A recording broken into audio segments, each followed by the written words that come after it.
Tapovan YouTube channel के माध्यम से जितने भी भक्तजन हमें सुन पा रहे हैं, तो कुछ चर्चा आपके बीच में करनी है। और वह चर्चा ये है, क्या भगवान का भजन पूजन करने वाले भी दुखी रहते हैं? प्राय लोगों की ये जिज्ञासा भी होती है, उनका प्रश्न भी होता है। जो लोग दुनिया भर के अपराध करते हैं वो बड़े आनंद के साथ जी रहे हैं, लेकिन जो भजन करते हैं, पूजा पाठ करते हैं, माला जपते हैं, मठ मंदिर जाते हैं, माथे पर तिलक लगाते हैं, उनके जीवन में बहुत कष्ट आता है। तो इसके लिए मैं आपको महाभारत के दो प्रमाण दे देता हूं। एक पांडवों का प्रमाण आप देख लीजिए और एक दुर्योधन का प्रमाण आप देख लीजिए। ये जो अपराध करने वाले लोग हैं, आरंभ में तो ये लगता है कि ये बहुत संभ्रांतता के साथ, बहुत धन के साथ, बहुत बड़ी ऊर्जा के साथ यह जीवन जी रहे हैं, लेकिन उसके परिणाम अपने आप में बिल्कुल विपरीत हैं। भजन करने वाले लोग आरंभ में तो यह लगता है कि दुखी हैं, ये परेशान हैं, लेकिन उसका परिणाम बाद में बहुत अच्छा है। मेहंदी में भी लालमा जब निकलती है, पहले उसको बहुत रगड़ा जाता है। दही में से भी मक्खन तब निकलता है, पहले रई के द्वारा उसकी एक एक हड्डी को उसको तोड़ दिया जाता है। रुई भी धागा तब बना करके तैयार करती है, पहले उसकी धुनाई होती है, पहले उसमें मार पड़ती है। महाभारत के युद्ध में यदि पांडव विजयी होते हैं तो उसके पूर्व क्या परिणाम देखिए। मैं आपको यह निवेदन करना चाहूंगा, प्रारब्ध का यदि कोई अपराध नहीं है, कोई त्रुटि नहीं है, कोई गलती नहीं है, तो आपने जो अभी किया है उसका परिणाम तत्काल इसी समय ही मिलने वाला है। प्रारब्ध में हमसे कोई अपराध है तो हमारे इस पूजा पाठ को उसको पूरा करने में थोड़ी देर लगती है। काशी की एक सत्य घटना मैं आपको बता रहा हूं, और जिसको शायद हो सकता है मैंने पहले कभी किसी प्रवचन के माध्यम से आपको कही हो। काशी में एक विद्यारण्य नाम के बड़े अद्भुत ब्राह्मण रहते थे, लोग उन्हें विद्याधर भी कहते थे। उनके घर में 4 बेटियां थी, विवाह के लायक हो रही थी, पैसा था नहीं। ब्राह्मण बड़े परेशान थे, किसी संत के पास गए। साधु ने कहा, गायत्री माँ का पुरुषण कर लो, पैसा आ जाएगा।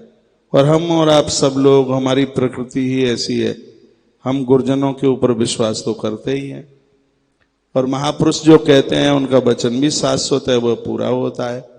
जब उस गुरुदेव ने यह कहा कि तुम अनुष्ठान कर लीजिए गीता जी का, तो ये तुम्हारे कार्य बिल्कुल बन जाएंगे। उस बेचारे ब्राह्मण देव ने के नाम से जानते हैं, और मैं तुम्हें कर आई हूं, हे ब्राह्मण देव, तुम मुझसे आज जो मांगोगे वो मैं आपको अभी ही दूंगी, मांग लीजिए, तुम्हें क्या चाहिए।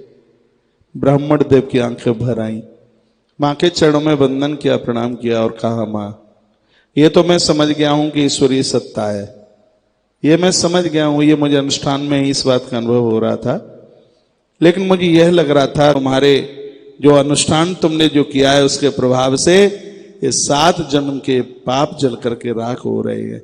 जैसे ये तुम्हारे पाप जल करके राख हुए हैं, मैं तुम्हारे सामने आकर के खड़ी हो गई हूं। गायत्री माँ ने कहा, पुत्र, भक्त जो इस समय करते हैं उनको उसका फल इसी समय मिलता है, यदि पूर्व के कोई अपराध नहीं है तो। जो लोग अभी उनको बड़ा आनंद का अनुभव हो रहा है, ये पहले का किया गया ये सत्कर्म है। आग को दबाया जाए राख में, लेकिन वो दबने वाली नहीं है, वो बाहर ही निकल करके आएगी। उसी प्रकार से पाप और पुण्यों को दबाया भी जाए तो वो दबने वाले नहीं है। यदि पूर्व का कोई अपराध नहीं है तो पुण्य का फल इसी समय ही प्राप्त होता है, और पूर्व का यदि कोई पुण्य है तो उसका फल हमें इस समय मिल रहा है, लेकिन जो हमारे अपराध बढ़ रहे हैं, निस्रूप को नया खून चढ़ाया जाता है। आपने तो ये समझ लिया जिनके पास धन है बस वही प्रसन्न है, नहीं। जो रात में चैन से सो लेते हैं वो सुखी है। जो बिना खटपट की 2 बार की रोटी खा लेते हैं, उन सुखी लोगों की बात करते हैं जो पूरी पूरी रात भर सो नहीं पाते हैं, एक अंजला भर करके तो वो कैप्सूल और गोलियां खाते हैं। वो बड़े दुखी होते हैं, घर में इतना कलह होता है, पत्नी से बनती नहीं है, कहीं तलाक हो रहा है, कहीं बच्चे छोड़ छाड़ करके भाग रहे हैं, नरक बन चुका है, और आप कहते हैं कि वो खुश हैं, वो सुखी हैं। मैं निवेदन करना चाहूंगा, खुशी रावण को नहीं है, खुशी सबरी को है। सबरी का जीवन आप पढ़िए। इसका अर्थ ये तो नहीं है कि हमें हल्का फुल्की सी कोई दिक्कत आ गई है तो भगवान की कृपा नहीं है हमारे ऊपर। ऐसा कैसे हो सकता है? हाँ, कभी हमसे ऐसी कोई त्रुटि हो जाती है। अब भगवान कृष्ण की भगनी है द्रौपदी, क्या उसके जीवन में कष्ट नहीं है? आप विचार कीजिए। क्या भगवान ने यह चाहा था कि द्रौपदी की लाज खींचे, चीर खींचे? लेकिन वो खींचा क्यों? कुछ इसमें प्रारब्ध भी जुड़े हुए होते हैं, और अपने माथे से, अपने दिमाग से ये बात हमेशा के लिए निकाल दी जाए, जो भगवान का भजन करते हैं वह दुखी होते हैं, जो ईश्वर से दूर हैं और वो सुखी होते हैं। ऐसा कैसे हो जाएगा? प्रकाश तो तब मिलेगा ना जब हम सूर्य के सामने होंगे। प्रकाश तो तब मिलेगा जब हम दिए के सामने होंगे। फूंक तो तब मिटेगी जब भोजन की थाली हमारे सामने होगी। जीवन के आनंद का अनुभव तो तब होगा जब हम भगवान के चरणों में होंगे। कोई यह कहे कि बिना अन्न खाए और क्षुधा की तृप्ति हो जाए, नहीं मान सकते। बिना दिया जलाए अंधकार मिट जाए, हम नहीं मान सकते। भगवान थे, भगवान हैं और भगवान रहेंगे। परमात्मा की सत्ता को मत कैसे भी मत ठुकराइए। यह हमारे परीक्षा का दौर होता है। कौन है ऐसा जिसके जीवन में कष्ट नहीं आया? विदुर की पीठ में तो भरे दरबार में प्रहार किया गया, विभीषण का कितना अपमान हुआ, मीरा का कितना अपमान हुआ, लेकिन जो लोग एक आदर के साथ मीरा का नाम लेते हैं, सबरी का नाम लेते हैं, औरों का तो नहीं लेते हैं, सुपर्णखा का तो नहीं लेते हैं, रावण का तो नहीं लेते हैं, जितना इन भक्तों का आदर से नाम लिया जाता है, इन्होंने कष्ट सहे हैं। हाँ, इस रास्ते पर आप चलेंगे, निश्चित रूप से कष्ट आएंगे। आप ये बताइए, जो बच्चे 95% लेके आते हैं, 99%, 98% लेकर के आते हैं, क्या उनकी 95% ऐसे ही आ जाती है? क्या उन्हें तकलीफें नहीं आती? क्या उनको दिक्कतें नहीं उन्हें भोगनी पड़ती? और सीधी सी बात है, पढ़ाई के समय पर जो लोग सो रहे हैं, खा रहे हैं, घूम रहे हैं, मोबाइल चला रहे हैं, उनका परिणाम जानते हैं? वो फेल होते हैं।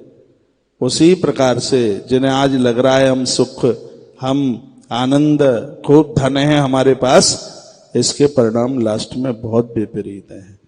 जो चीज दिक्कत परेशानी से मिलती है, मैंने बहुत बार कहा है, वह टिकाऊ होती है। थोड़ी बहुत दिक्कतें परेशानी आती हैं, उसमें आप अपने कदमों को ढीला मत कीजिए। बिल्कुल एक बार पुनः मैं निवेदन करूंगा, आज कही गई इन बातों में इसका मुख्य टॉपिक है, क्या भगवान का भजन करने वाले लोगों को, क्या ईश्वर का पूजन करने वाले लोगों को दुख मिलता है? दुख आता जरूर है, लेकिन वह दुख उनको हिला नहीं पाता। दुख आएगा, परेशानी आएगी। अरे जिसके जीवन में राम है, उस अयोध्या को आप देखिए, दिक्कतें आई हैं, लेकिन लंका को लोग उतने सम्मान के साथ नहीं जितना कि लोग अयोध्या को सम्मान के साथ देखते हैं। और प्राय लोगों के दिल दिमाग में यह बात होती है, जो लोग उल्टा पुल्टा करते हैं वो बड़े सुखी हैं। भैया बोरे और ईश्वर के हम रहेंगे। गोपियां गोपी गीत में कहती हैं, यत्ते सुजात चरणा बुरुम स्तनेषु। गोपियां कहती हैं, भगवान आपके इन चरणों को हमने अपने हृदय में धारण कर लिया है। हम आपके थे, हम आपके हैं और हम आपके ही रहेंगे। गोपियां कहती हैं, कितनी भी दिक्कत आए, कष्ट आवे, हमारा संकल्प यही होना चाहिए, हम भगवान के थे और हम भगवान के हैं और हम भगवान के रहेंगे। इन पांडवों ने तो कभी भगवान को लड़ने नहीं दिया कि हम तुम्हारे भक्त हैं, तो भी लाक्षा घर में जलाया गया। लेकिन वो क्या कह करके संतुष्ट करते हैं अपने आप को मालूम है? पांडव कहते हैं कि हम भगवान के भक्त हैं, इसलिए लाक्षा घर की आग में से हम जीवित हैं। हम कृष्ण के भक्त हैं, भगवान हमारे हैं। उनकी हमारे ऊपर बड़ी कृपा है, इसलिए आज हम सुरक्षित हैं। रोटी के बिना रह लेगा, लेकिन वह बदनामी नहीं सहन कर सकता।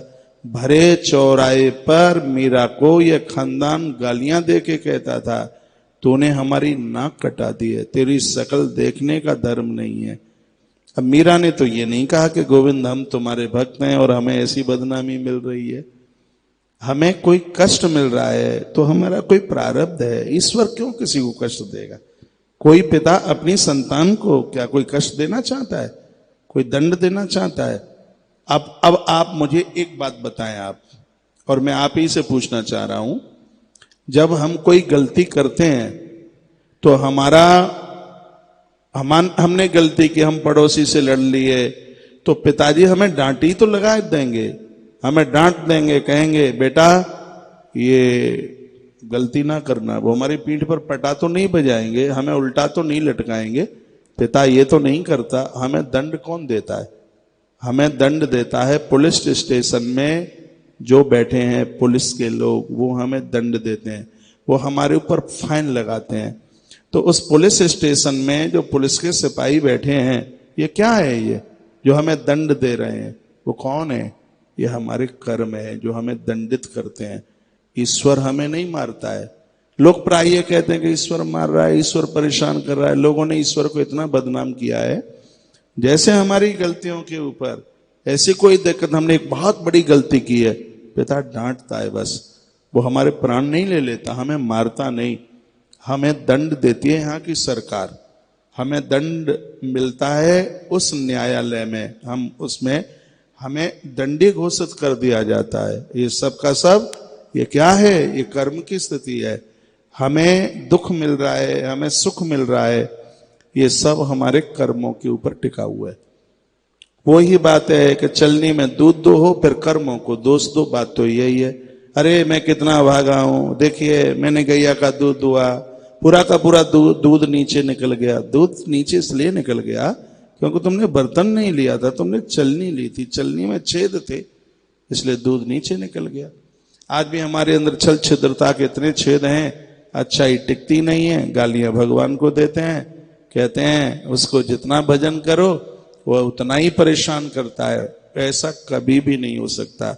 भगवान तो कहते हैं कि मुझे मेरे भक्त मुझे अपने प्राणों से प्रिय हैं।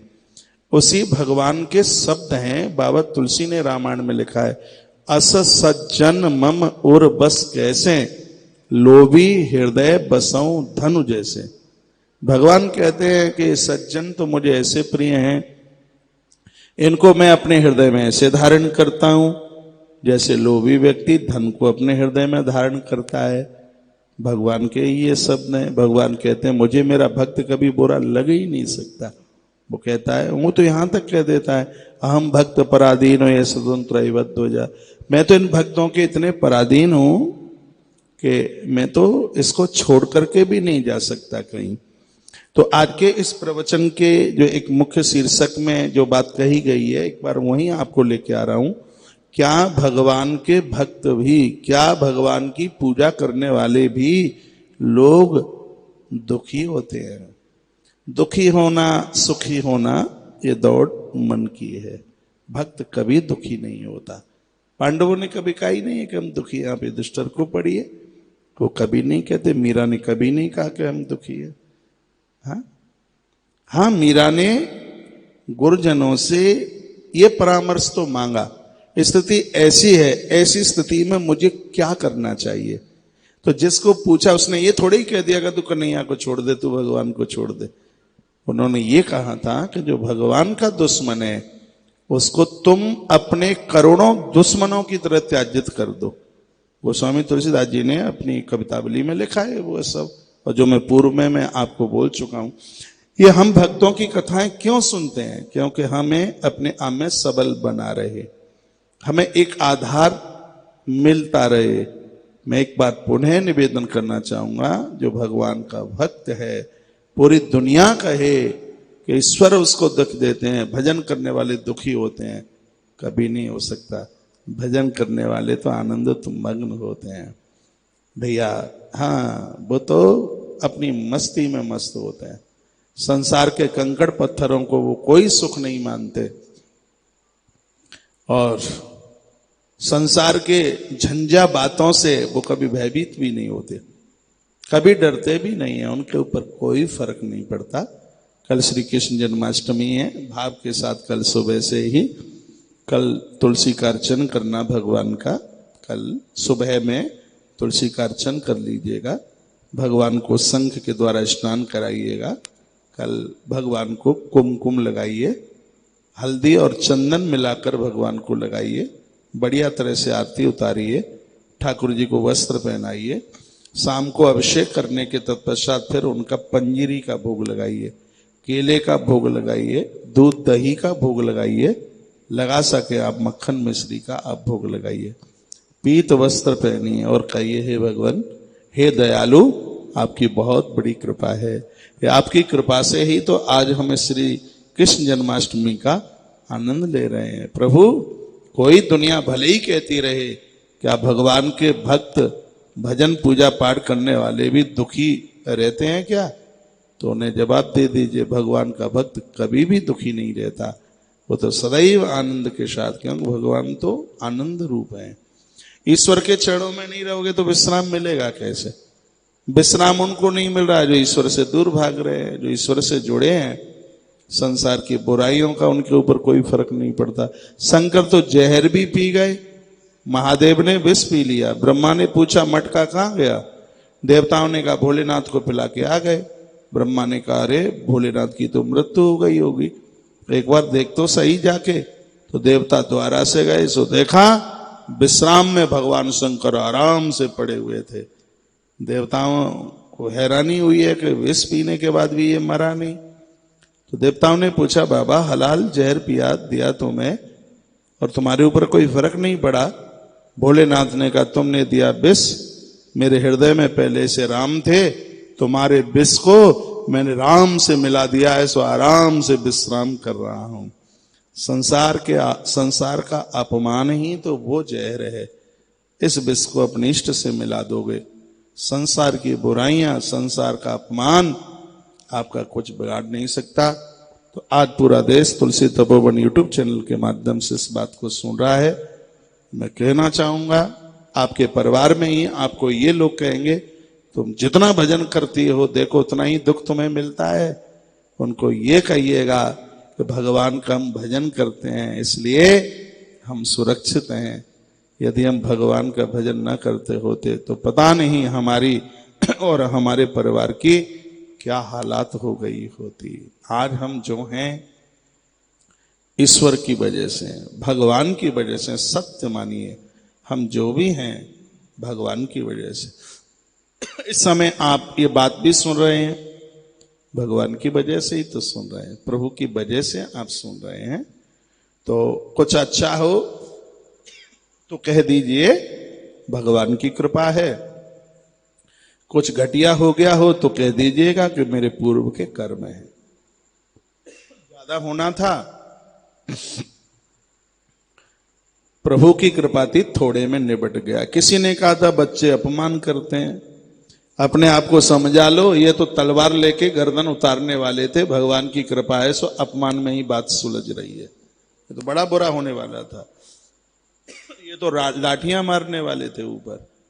प्रभु की कृपा है तो ये सब इतने में ही ये निकल गया है। हर क्षण हर पल प्रभु का आदर कीजिएगा, उनकी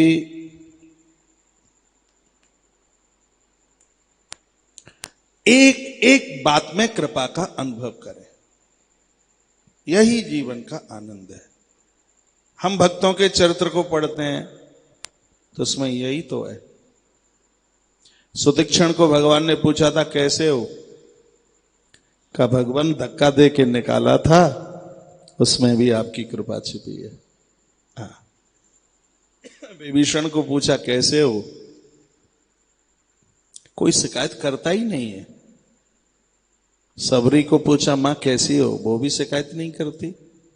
तो भक्त है वो कहां शिकायत करता है, क्योंकि वो संसार के कंकड़ पत्थरों को तो अपना मानता नहीं है। और मैं निवेदन करना चाहूंगा, सुबह शाम आप भगवान का नाम ले लेते हैं, आपसे धनी कौन हो सकता है?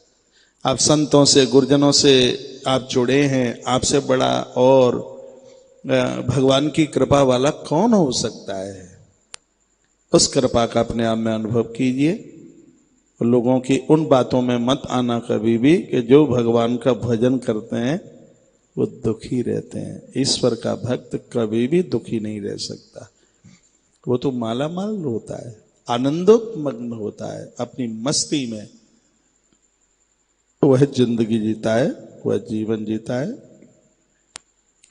जो लोग टेंशन के साथ भी इस बात को सुन रहे हो तो एक पोटली बनाकर, गांठ लगाकर वो टेंशन मेरे पास भेज दीजिएगा, मैं उसका तकिया बना करके सो लूंगा।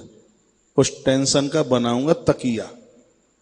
जो भी आपको किसी भी प्रकार का टेंशन है उसको इधर भेजो, मैं मरोड़ता हूं इसको, टेंशन को।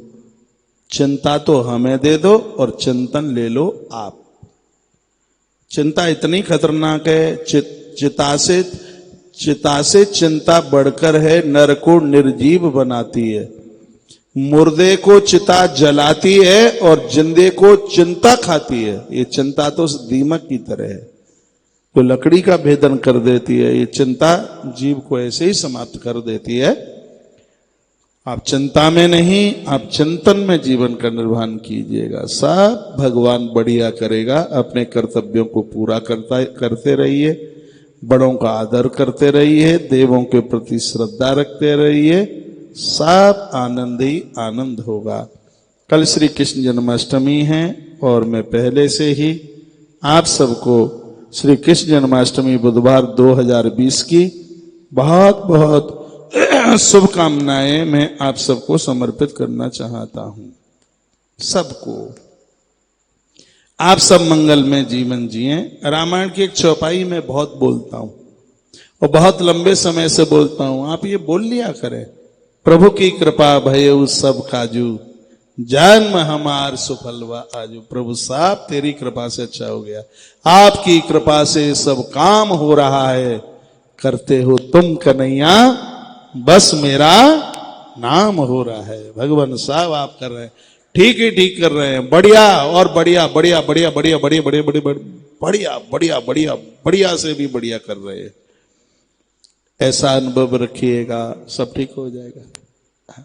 एडजस्ट कीजिएगा, एडजस्ट, समझौता कीजिए, परिवार से समझौता कीजिए। आप ये चाहें कि सब लोग आपको आपके हिसाब से मिल जाएं, वो संभव नहीं है।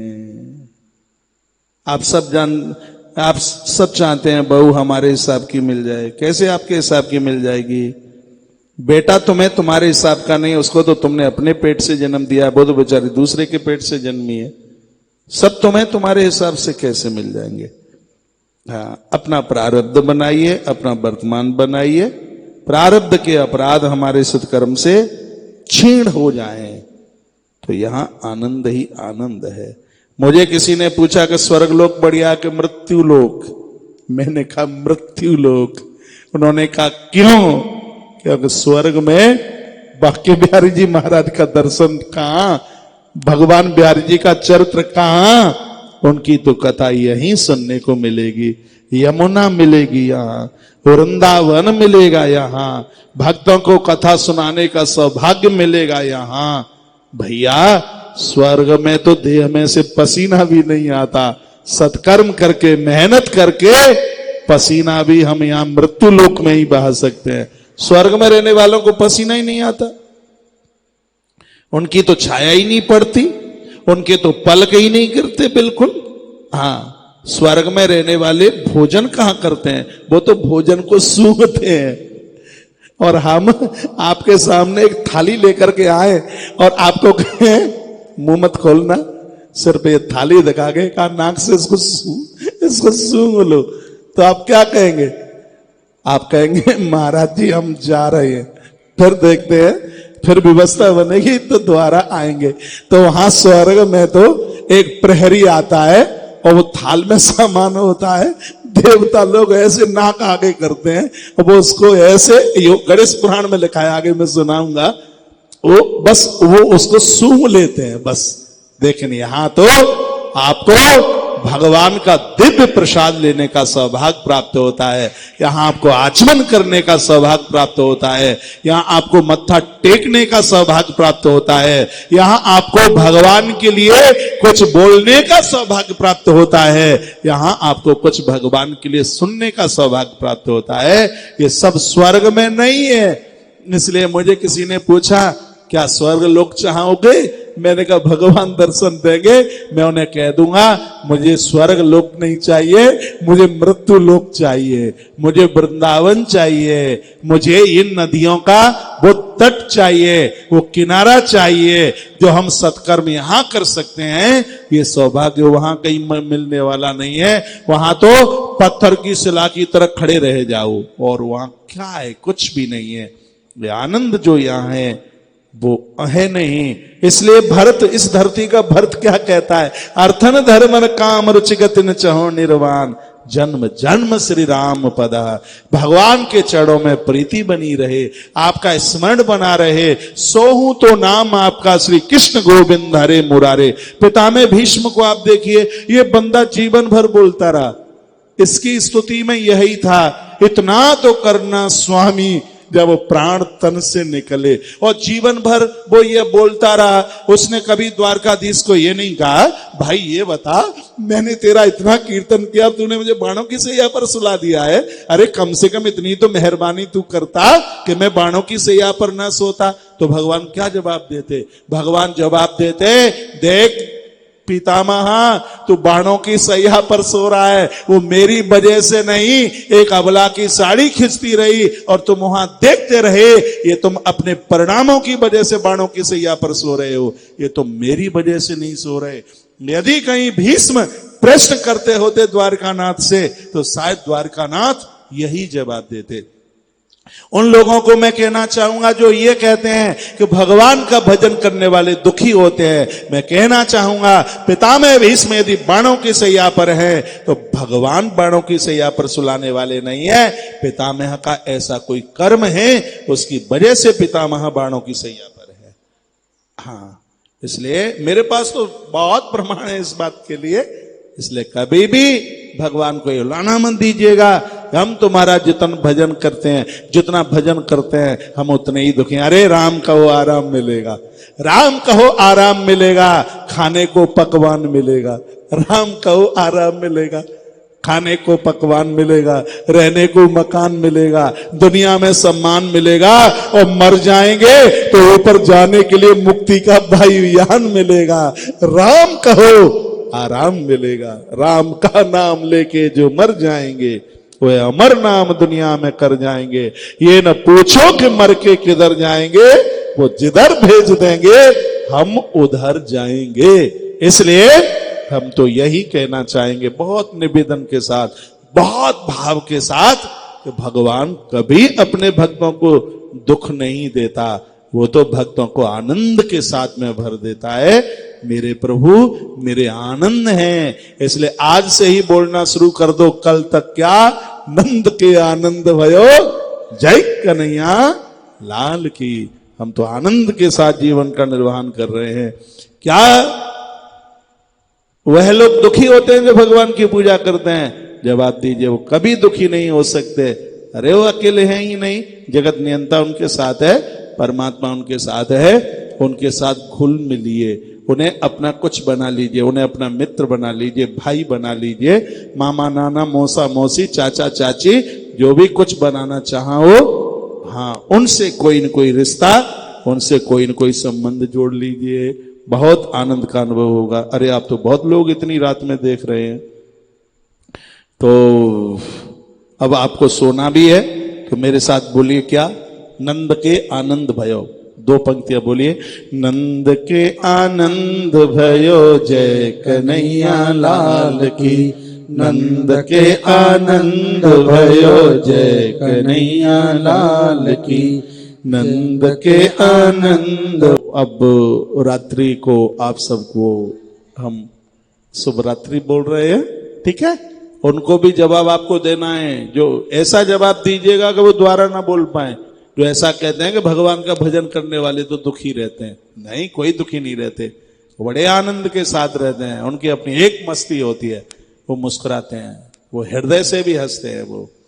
और जो सुख उनके पास नहीं है जिनको आप बहुत सुखी समझते हैं, ये सुख उनके पास नहीं है। ये सुख भजनानंदियों के ही पास है, जो ईश्वर से जुड़े हैं, ये सुख उनके ही पास है। आज के इस प्रोग्राम में आप सबका बड़ा बड़ा आदर है। आपने बहुत देर तक इस दास को सुना है। जरूर ये बातें आपको आनंद देंगी, आपको अति प्रसन्नता देंगी। सबके बीच में तुम्हें हंसने में शर्म लगती हो तो थोड़ा गेट किवाड़ बंद करके खिड़कियां खोलकर अकेले में खूब हंस दिया करें। अब हम ना हंसेंगे तो गैया भैंस हंसेगी कोई? हाँ, हंसा करें खूब खूब आनंद के साथ में। और यही मुस्कुराहट, जैसे भाई हमारा मुंह हंस रहा है, यही मुस्कुराहट तुम्हें आनंद में आपको ढाल देगी। आनंद के साथ जीवन का निर्वहन कीजिए, भगवान से जुड़ करके रहिएगा। तो आज के इस प्रोग्राम में बस इतना सा ही है। इन्हीं शब्दों के साथ जय श्री कृष्णा, जय सिया राम, जय गौ माता, जय राधेश्याम। वाणी को विराम, आप सबको प्रणाम। हरिओम तत्सत। और सब गप सप, सही तो हरिओम ही तत्सत है, और तो सब ऐसे ही है, और तो सब ऐसे ही है। हरिओम तत्सत और सब गप सप। बोलो भक्ते बिहारी लाल की जय। जय श्री राधे श्याम।